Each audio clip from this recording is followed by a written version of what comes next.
After a lifetime of hard work, who wouldn't want their final journey to be dignified and grand? Netherworld Express Coffins meticulously crafts high-end, comfortable, elegant, and dignified coffins, allowing you to showcase your unique style even at life's final stop. Whether you're planning ahead or simply curious to learn more, you can now secure a more affordable price to ensure a respectful farewell. Use this podcast's exclusive promo code to enjoy a special membership discount. This episode is sponsored by Netherworld Express Coffins.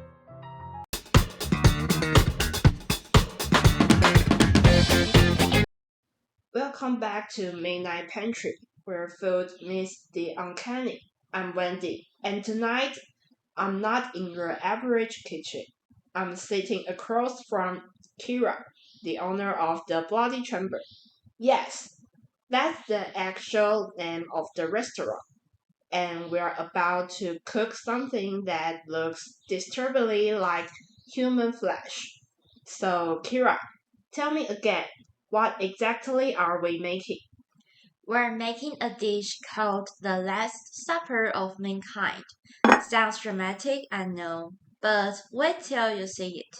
It's got this crisp outer layer and reddish texture inside, and when you slice it, people flinch a little. Yeah, I have seen photos. It seriously looks like someone's thigh, or like a horror movie roast. That's the idea. But don't worry, it's 100% plant-based.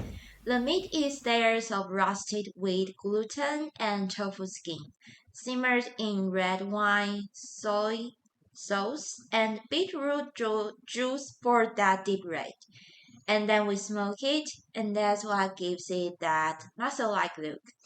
Okay, but like, it's not just for the shock factor, right? There's something more behind it. Oh, definitely. The whole restaurant is inspired by the Bloody Chamber, Angela Carter's story. And it's not just gothic because it's spooky. It's about women walking into the dark room, seeing the whole world and choosing. And this dish is about that moment when you stop being afraid of what you are made for. Oh, I like that. So it's not fake meat, it's symbolic flesh. Exactly. So you're not eating a steak, you're eating your shadow or maybe a memory. Okay, so what's happening in the pan right now? We are crisping the outside, and you want those edges dark and curled like scar tissue. Then we are glazing it with something we call black blood sauce. Squid ink, red wine, black garlic, and star anise. Or fermented garlic paste if you want it made vegan. God, it smells rich.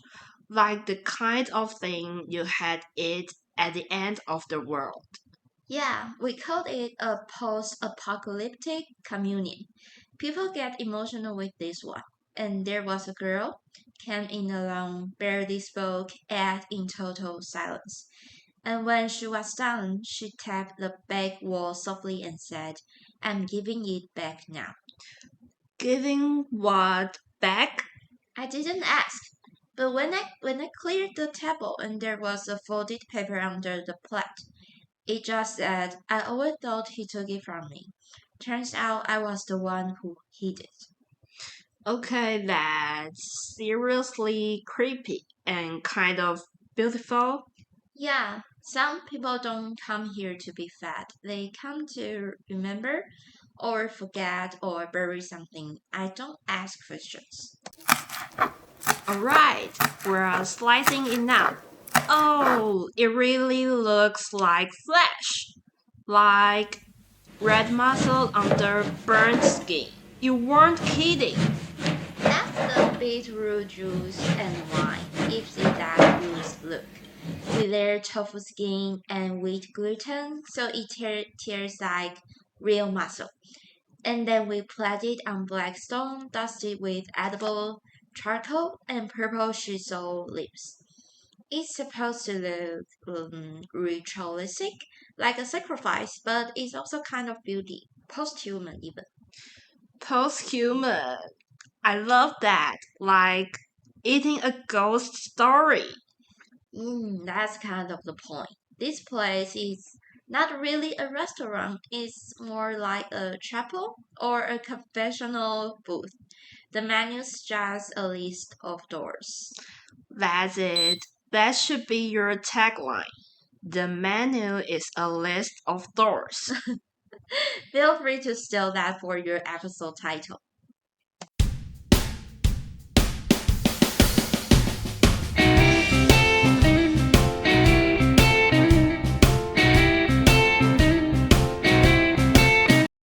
Okay, wait. I have to ask.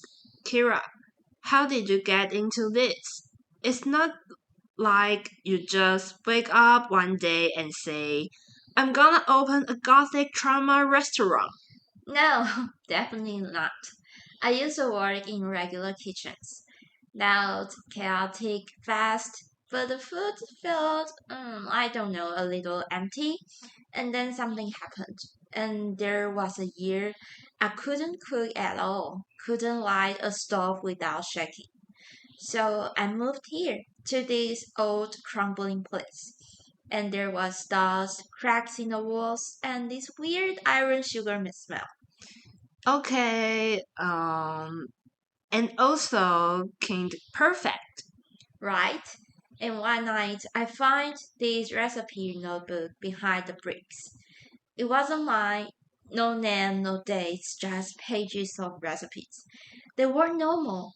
Names like the first line or meat for the one who left, and mother's silence.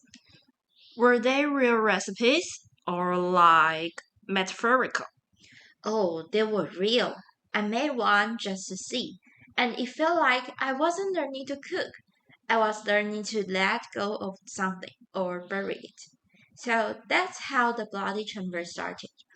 I didn't name it that just because it sounded cool. I named it because this room is a bloody chamber, a place where things are revealed and not everything survives the telling. So that's the main course. But I know there is more on this menu. Can we just go through a rest? I want people to hear how well this is. Alright, so the first thing guests get is eyeball aspic. It's this clear cold jelly made with beetroot broth and seaweed, molded to look like a floating eyeball. The pupil is actually a drop of caviar or black sesame paste for the vegan version. So you are staring back at your food? Exactly. And we always said it's rude to look away from what's looking at you. That's horrifying, but I want 10. Next is the soup course, offal borscht. Beef heart, liver, root vegetables, deep dark red. We serve it with finger bread, and yes, shaped like fingers. You dip it, it's dense. So gothic, so edible crime scene. Main course, other than the Last Supper, we've got roasted human ribs. Okay, not real ribs, it's satin, and marinated in black vinegar and soy. But the way we played it, well, let's just say there were bones involved. You are ridiculous and I love it.